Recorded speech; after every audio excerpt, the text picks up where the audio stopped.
boss.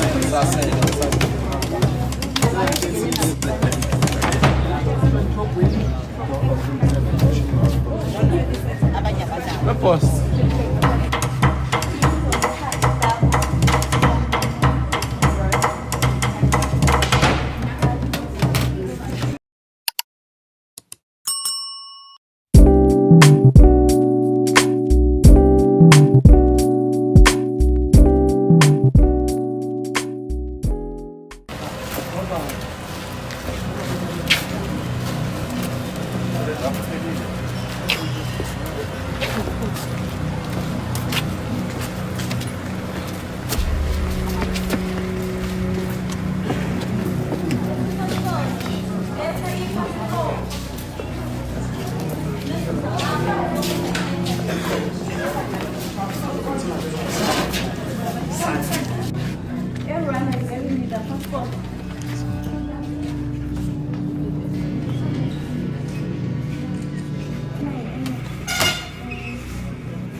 Ukusebenza lana ya siyasebenza khona kodwa sisebenzisa ukuthi senzele ukuthola lelo sentanyana encane ukuze sikwazi ukuphila kodwa kukho mnandi ngendlela esisebenza ngayo nangendlela yemali esiholayo kunzima kakhulu futhi enhlizweni zethu kubhlungu akekho office ukuthi omunye umuntu ethole lento esitholileyo kuthina because sisafarishe kakhulu empilweni zethu kusakhona ngisho imalawe singakwazi ukugive up because besazi ukuthi besitshela wayena ethi ofuna ukuhamba kahambe kube bene backup yemalawi ukuthi khona imalawi kodwa kunele kwahamba imalawi kwafika iMK sajabula kakhulu because sikwazile nokuthi sikhiphe lento ekade sasesifihla zonke lezi nsuku sakhuluma nakhona sikhuluma bese siyenzela nje ukukhuluma because abanye bayafika uma befika lana befike befumbathisa imali ebanika imali esho ukuthi niyabona ukuthi ngubani ngisho ngaye amaphoyisa lana eKaweba enikwa imali efumbathiswe ezandleni zawo sinethemba futhi ukuthi into zethu zizolunga kuzoba right kanti futhi ngeke usikhalise nokuthi makuthiwa ifem iyavalwa ekuyistima sizothola ubulungiswa sizojabulela ukuthi lamandla ethu emva kweminyaka emingaka akhokhelekile kuzosijabulisa lokho akekho ozokhalisa ukuthi ifem izovalwa si happy kakhulu ngalokho uma kuya ngokuthi bagcina bahlela ukuthi izovalwa uma sikhokhelekile imali zethu emva kwesikhathi singaka sibambezelekile sisebenza kanzima kuzosijabulisa lokho. That's why one of our pillars in the department that we are using in the branch of inspection and enforcement is advocacy. We're engaging quite a number of business owners in South Africa, Chinese business owners and South African business owners, where we are educating them about our labor laws, because some claim that they don't understand our labor laws. We have availed our employees to assist them every day to make sure that they comply with labor laws. It's part of trying to make sure that we balance this act of not collapsing businesses and even creating unemployment to the largest scale you can think about. We are going big in terms of advocacy. We're in Cape Town just Tuesday this week. We're in Cape Town working with some other business people dealing with advocacy work. But another thing that we are doing is that, yes, we don't want unemployment in our country. We want to deal with unemployment in our country, but it shouldn't come at an expense of our people. It shouldn't come at an expense of workers. Anybody who wants to come and invest in South Africa must respect the laws of the Republic, must respect all our laws, because we're a country of laws. Investment must go parallel with our laws as well and legislations. So we are trying to strike that balance. We don't want business to collapse, but business must do what is right. Hey, boss.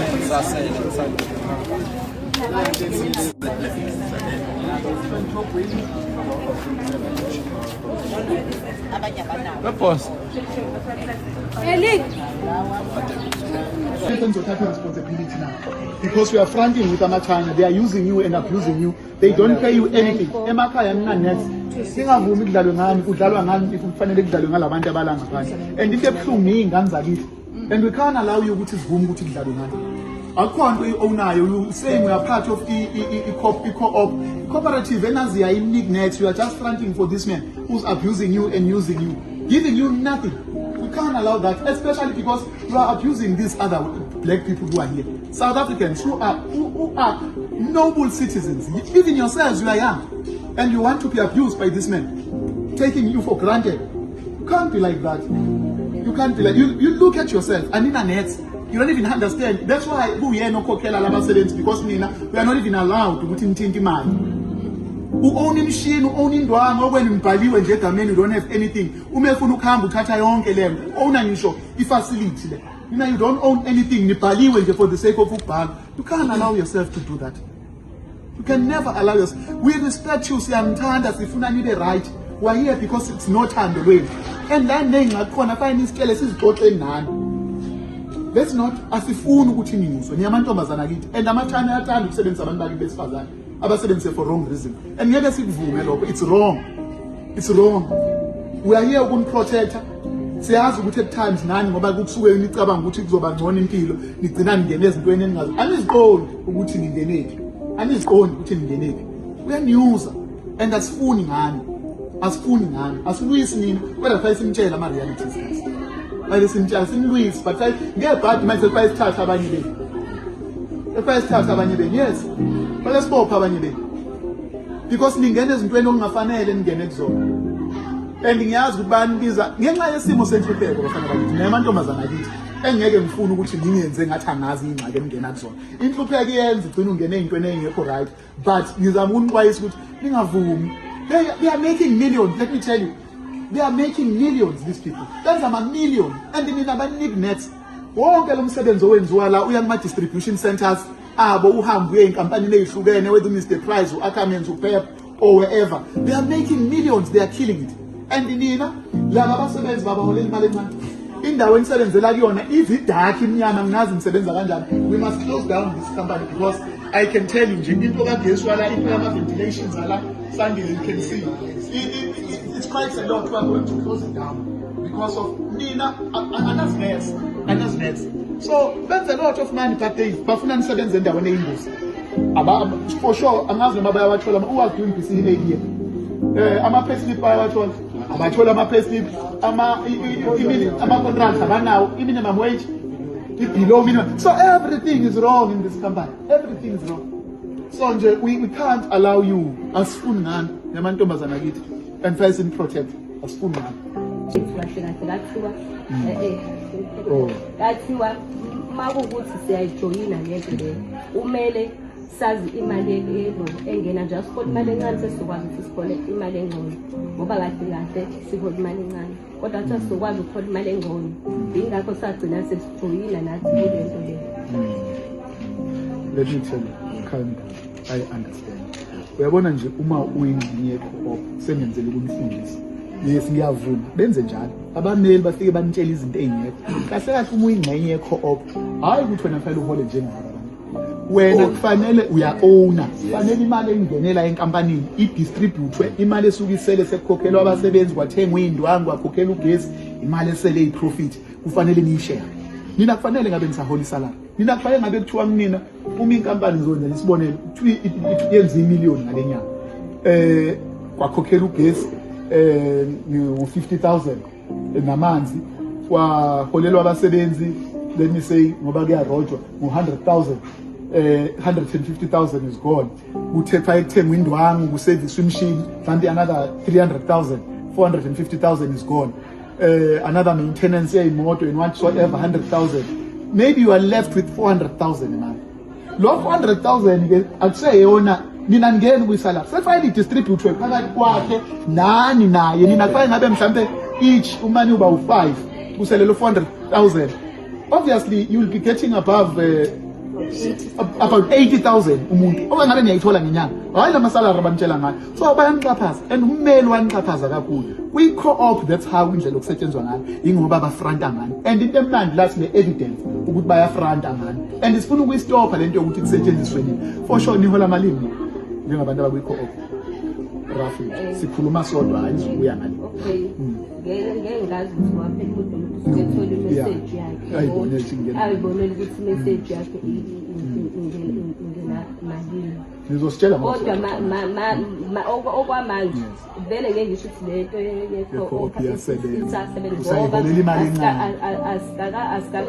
asikakatholi lutho kuphela sagcina siwaletha ama-ID besingasayini futhi saletha ama-ID usinikezile into eprovayo ukuthi bane-co-op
ngaphezulu